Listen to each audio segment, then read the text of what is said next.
The Pursuer. La disparition du dauphin. L'énigme du fils de Louis XVI. The Pursuers. Chapitre 1. Le destin brisé du dauphin. Le 21 janvier 1793, la Révolution française franchit un point de non-retour. Louis XVI est guillotiné sur la place de la Révolution.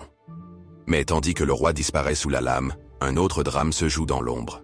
Son fils, Louis-Charles de France, âgé de 8 ans, devient le nouvel héritier légitime du trône pour les royalistes, Louis XVII. Pourtant, ce titre ne lui apportera que souffrance et isolement. Dès la mort de son père, le sort du dauphin devient un enjeu politique majeur. Les révolutionnaires veulent à tout prix empêcher toute tentative de restauration monarchique. Le jeune prince, autrefois choyé à Versailles, se retrouve prisonnier du Temple, une forteresse lugubre transformée en prison d'État.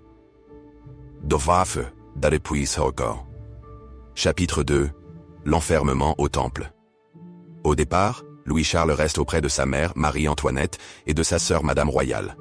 Mais la situation se durcit rapidement.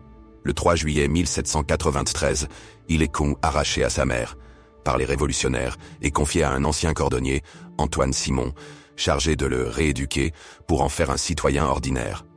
Dans cette cellule insalubre, l'enfant est maltraité, affamé et humilié.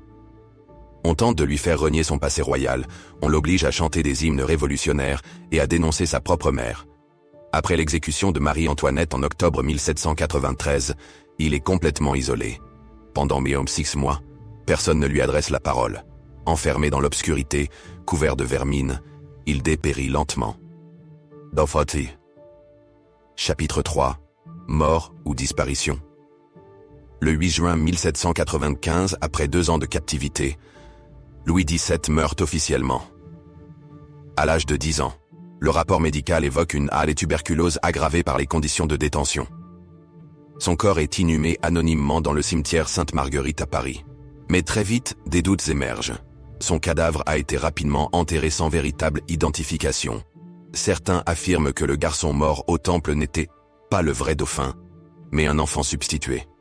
Aurait-il été secrètement exfiltré par des royalistes? Diogave et les croiseurs. Chapitre 4. Les faux dauphins. Dès le début du XIXe siècle, plusieurs hommes prétendent être Louis XVII. Des individus surgissent en France, en Allemagne, aux États-Unis, chacun avec son récit mystérieux. Certains assurent avoir été sauvés et placés sous une fausse identité. L'un des plus célèbres, Karl Wilhelm Naundorf, affirme en 1833 être le véritable Louis XVII et tente de réclamer son héritage. Si la plupart de ces imposteurs sont rapidement discrédités, le doute persiste. Pourquoi le gouvernement révolutionnaire n'a-t-il jamais exhibé le corps du dauphin mort pour couper court aux rumeurs? Chapitre 5. L'énigme résolue. Pendant plus de 200 ans, le mystère plane. Mais en 2000, une avancée scientifique majeure semble apporter une réponse. Des chercheurs réalisent une analyse ADN sur le cœur conservé du dauphin, prélevé clandestinement par un médecin lors de son autopsie en 1795. Le résultat est sans appel. Il s'agit bien du fils de Louis XVI et de Marie-Antoinette. Fin du mystère? Pas tout à fait. Certains contestent encore les analyses et avancent l'hypothèse d'un complot visant à cacher un échange d'enfants orchestré. Pour certains, Louis XVII aurait bien survécu. Alors, simple mythe ou réalité historique? La disparition du dauphin reste l'un des plus grands mystères de l'histoire de France.